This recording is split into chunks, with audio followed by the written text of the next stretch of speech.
اللہ تبارک و تعالی نے ہر انسان میں جو بہت سے جذبات رکھے ہیں، ان جذبات میں اللہ تعالی نے ہر انسان میں محبت کا جذبہ بھی رکھا ہے۔ محبت، پیار،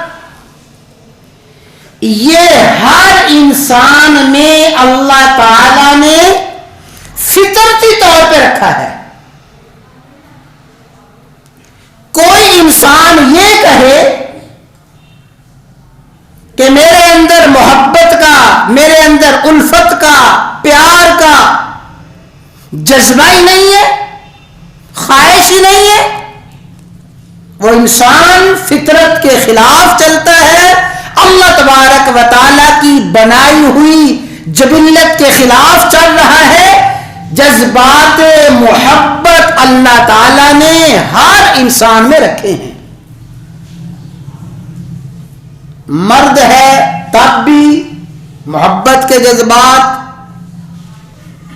پیار کے جذبات، عورت ہے، نیک ہے، بد ہے، مومن ہے، کافر ہے، یہ جذبہ محبت ہر انسان کی فطرت میں، ہر انسان کی سرشت میں داخل ہے۔ اور جیسے میں نے عرض کیا کہ یہ جذبات اللہ تبارک و تعالی پیدا فرمانے والے ہیں۔ اللہ تعالی ان جذبات کی نفی اور ان جذبات کی معدومیت اور ان جذبات کو کچلنا اور ان جذبات کو ختم کرنا اللہ تبارک و تعالی نہیں چاہتے۔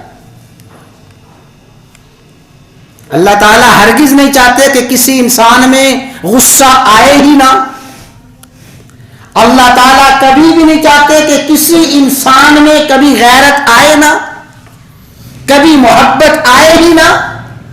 یہ محبت، یہ غیرت، یہ پیار، یہ غصہ اللہ تعالیٰ نے فطرتی طور پہ ہر انسان میں رکھے ہیں۔ اب جذبہ محبت ہے، اللہ تعالیٰ نے جذبہ محبت کی تکمیل، جذبہ محبت کی تسکین اللہ تعالیٰ نے جیسے رکھی ہے، جو طریقہ بتایا ہے اس طریقے کے مطابق جذبہ محبت کی تکمیل عین عبادت ہے۔